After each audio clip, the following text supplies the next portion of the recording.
fucking country! Yeah, off! I'm sure this abuse cuts her deeply like a wound. I'm sure she feels scared that the next time they will do something worse, but she walks on alone. She hasn't done anything wrong, but it seems some people hate her simply because of her skin color or her religion, just for who she is. Does she have to put up with all of this hate? Good afternoon. Good afternoon. When hate happens to your members, don't let them suffer in silence.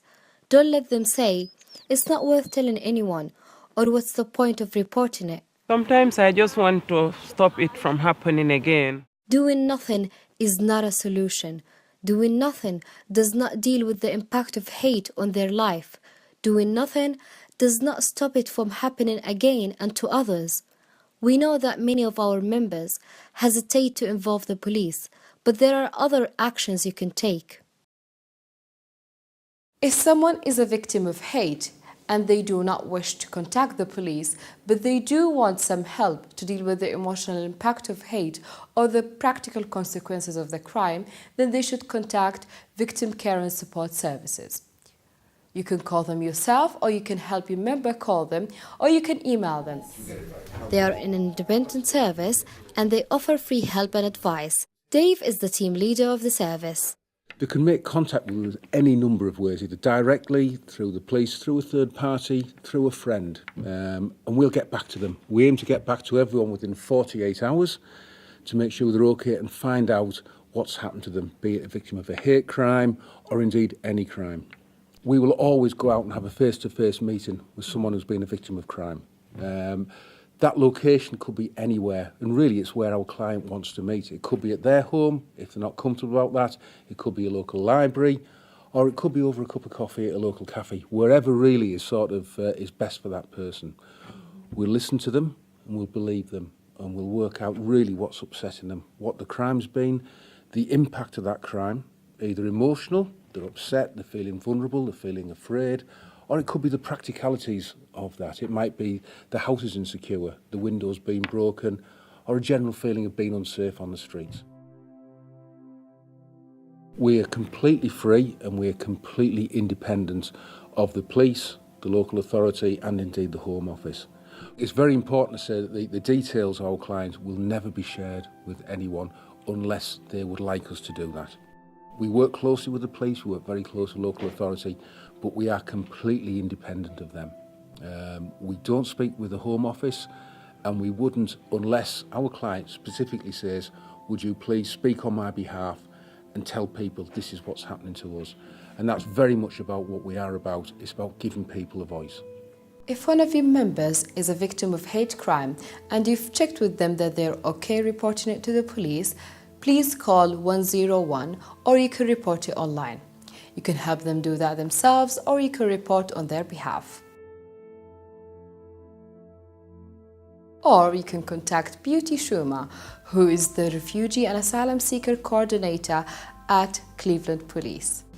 My role is a Refugee and Asylum Seeker Coordinator, and that means I work with community organizations, and I am a link between them and the police. I support them in bringing up issues that the communities may be facing, as well as plan training, for example, hate crime training, to bring awareness what is hate crime and how people can report it to the police. When someone reports a hate crime, the police gathers evidence, and using that evidence they could prosecute and use the justice system. Other approaches that can be used are restorative justice, where the perpetrator and the victim meet face to face and apology is given. That way a victim can find closure, as well as referring the victim to victim care and advice for support, which can help someone find peace or be safe in their own home. A lot of our work is actually giving someone a voice. And if they feel as if the police aren't working as well as they should be, or the local authority aren't listening, or perhaps their employees aren't listening, we can be the voice of that person. And that's what we'll do. It's called advocacy, but we can be their voice to make sure they're not overlooked, they're not ignored, and that people treat our clients with the respect and dignity that they deserve. So, for example, recording or reporting to local authority, the local authority will do an awful lot to help people. So we would always say, well, why don't we report this to local authority? Perhaps if the people involved in committing the crime live in local authority properties, they can be moved, they can be evicted, and sanctions can be taken against them. So we would suggest that. In relation to the police, if people really don't want to report to the police, what we would say is, well, can we report this to the police? Not with your details, not with your name, not with your address, if you're really worried about that. But at least let us tell the police that perhaps there's hate crime taking place in a certain area of the town.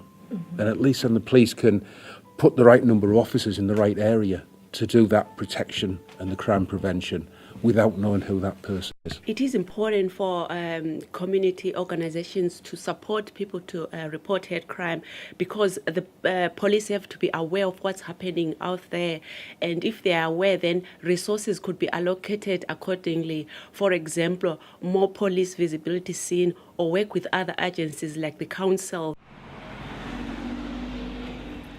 If there is antisocial behaviour that could be linked to hate crime, so that community wardens are put in the area as well. Those statistics are important, because if hate crime is not reported, it could be going on and it could always escalate and people live in fear.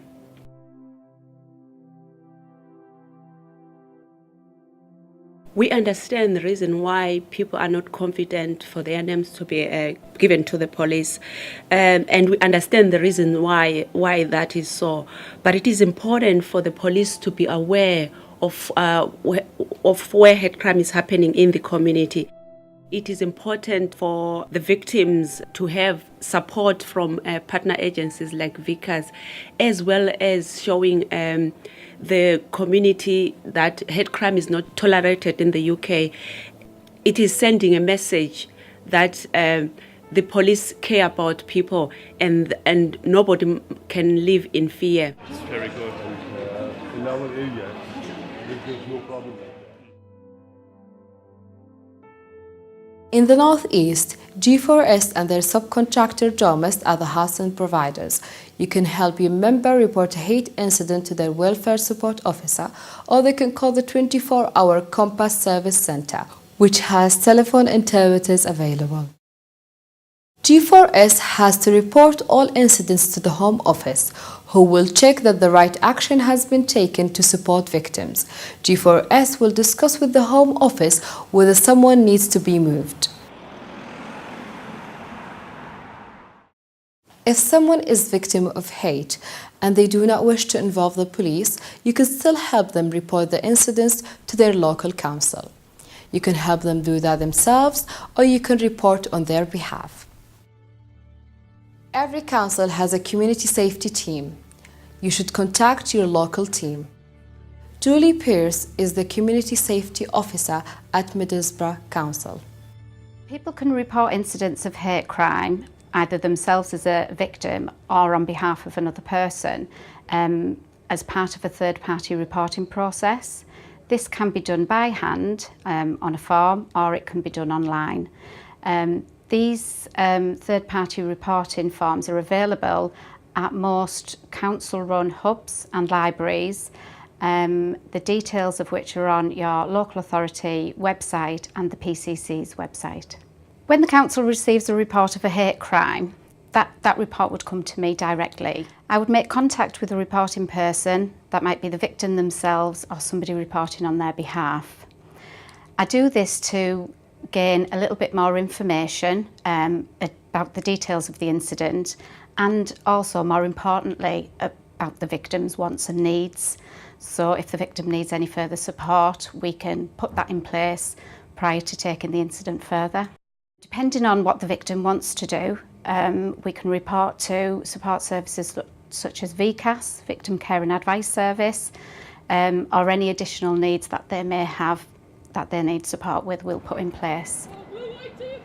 The information that we receive from victims and witnesses of hate crime helps services put additional resources into those specific community areas to help the victim and other residents feel more assured and safer in their area.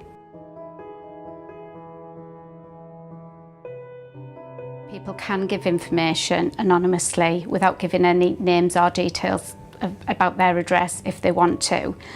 This information is still very, very important to the local authority, to the police and to our partners. It helps us to identify any hotspot areas of hate crime, any trends which are going on in the area, and it helps us to put a plan together to develop community initiatives in those areas to help address the issues of hate.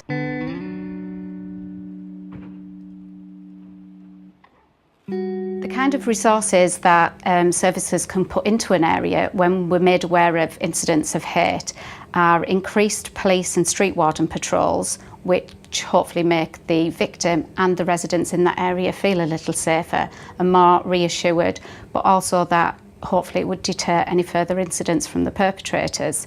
Additionally, we can do letter drops in the area, raising the awareness to residents that there have been incidents and how to report any further incidents should they occur. The Police and Crime Commissioner for Cleveland represents the interest of local communities. He sets the police priorities for tackling crime and promoting public safety. I'm elected by over 500,000 people who live in the Cleveland area to be their Police and Crime Commissioner, and I want everyone who lives in the Cleveland area to be safe in their communities. I have a particular interest in tackling hate crime because I feel there is disproportionately low reporting of hate crime, and I feel that victims of hate crime suffer more. So I want to make sure that we do everything we can to tackle hate crime in its various forms. And I'm committed to it personally, but I've also committed substantial amounts of resources to doing so. And I'm also committed to working very closely with different organisations in the Cleveland area and people who live in the Cleveland area for us to tackle hate crime. So I want to do everything I can in that respect. I want people who live here to live here safely and securely and to feel part of the community and to feel welcomed, to feel respected. And therefore it is in their interests, if they are suffering any kind of harassment, any kind of victimisation, to come forward. There is a lot of help available, and there will be more help available going forward, as well as organisations and communities that can help them.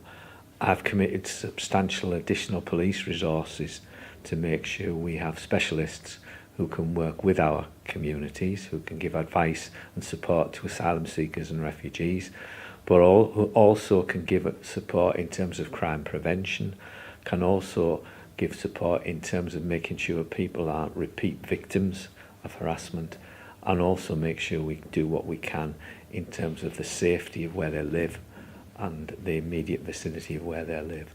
So there's a whole range of support available which we will continue to develop and improve, I hope, to make people feel safe and secure.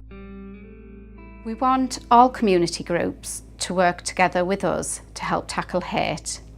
All local authorities want their area to be a safe place for its residents and visitors alike. We do understand some reservations people have in reporting, particularly hate crime. However, we will listen, we will support you, and together we will make a difference to our community.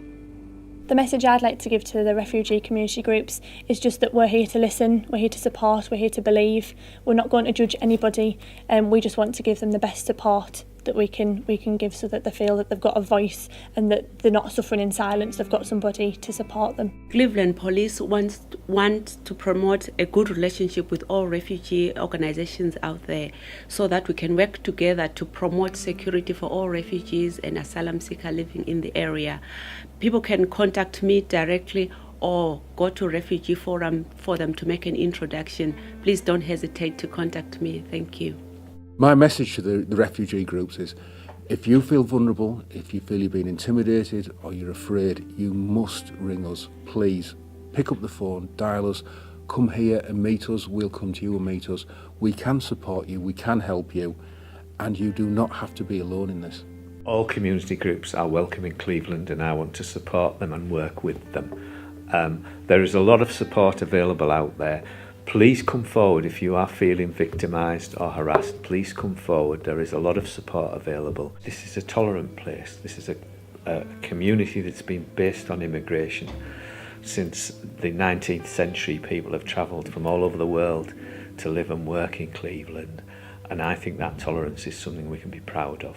But occasionally there are times when people who come here don't feel welcome, and we must do what we can to make sure they do feel welcome and do feel supported, because I think that's what the vast majority of people in Cleveland believe.